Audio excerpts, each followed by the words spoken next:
Jóvenes, un cordial saludo. Les habla el profesor Mario Quispe Gutiérrez del curso de física.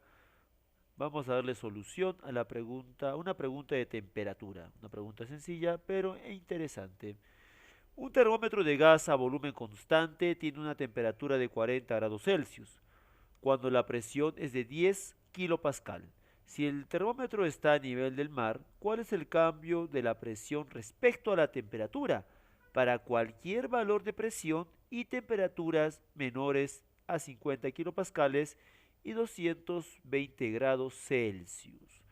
Muy bien, aquí vamos a hacer una gráfica presión versus temperatura. En el eje Y y en el eje X, acá está la temperatura en Celsius y la presión en kilopascales. ¿Correcto? Muy bien. Debemos recordar por teoría, nos vamos a basar del cero absoluto. ¿Por qué el cero absoluto? Recuerda que es la mínima temperatura del universo. A esa temperatura coinciden todos los tipos de gases. ¿Correcto? Rápidamente agarramos la línea del cero absoluto y este va a comenzar a aumentar obviamente tanto su presión, ¿sí? Temperatura, linealmente. Por ejemplo, recordemos que el cero absoluto es menos 273,15. Lo vamos a dejar en menos 273. ¿Correcto?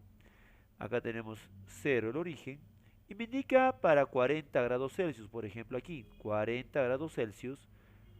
Trazamos un eje aquí.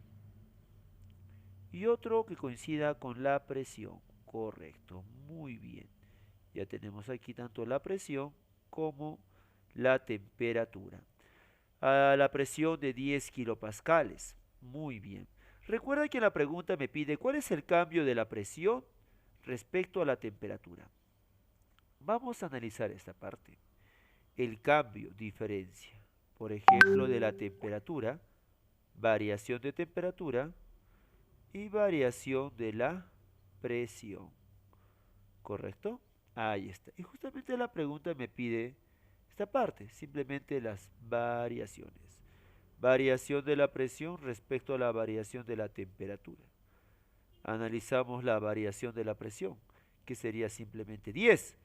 Y la variación de la temperatura, 40 menos 273. Obteniendo el resultado 10 sobre 313. A esta relación, siendo la respuesta correcta la E de nanito. Profe, ¿y no había que convertirlo a Kelvin? Para que si al final es una variación, recuerda que la variación Celsius y la variación Kelvin coinciden.